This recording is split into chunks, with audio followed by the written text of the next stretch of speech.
Talaga ng kampo ni Senador Bato de la Rosa ang pagturing sa kanya ng National Bureau of Investigation o NBI bilang pugante. Kinwestiyon din nila ang planong pag-aresto sa senador kung magtangka itong mag-abroad. At nakatutok si Marisol Abduraman. Simula nang umulis siya sa Senado, madaling araw noong Mayo 14, hindi na nakita ng publiko si Senador Bato de la Rosa.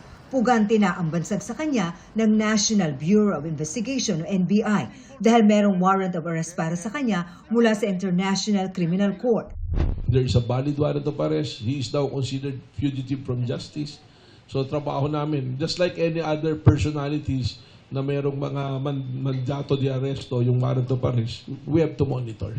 Pero pag kontra ng mga abogado ni De La Rosa, paano siya magiging pugante kung walang warrant of arrest mula sa isang lokal na korte? A fugitive from justice is one who flees the jurisdiction of the Republic of the Philippines or who avoids prosecution if there is a warrant of arrest against him. Wala raw legal na basihan para tawaging wanted si De La Rosa ayon sa kanyang mga abogado. Hindi rin daw nagtatago ang senador.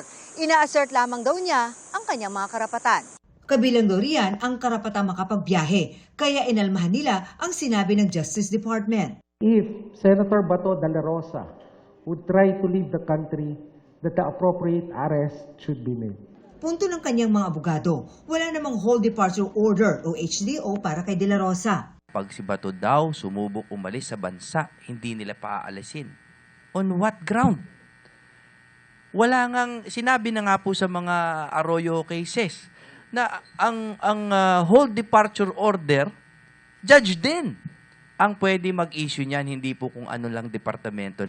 Nasaan na po si Senator Bato? I really do not have any idea. I can communicate only through the members of his family. Is he still in the country? I'm sure he is still in the country. That I can say with certainty because of my many discussions with him. Pero sa tanong kung paano naman ang panawagan ng pananagutan sa dating hepe ng pulisya noong panahon ni dating Pangulong Rodrigo Duterte, sabi ng kampo ni De La Rosa, kasuhan dito ang senador.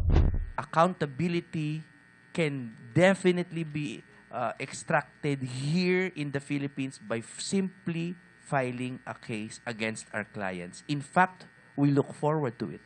Marisol Abduraman, nakatuto, 24 oras.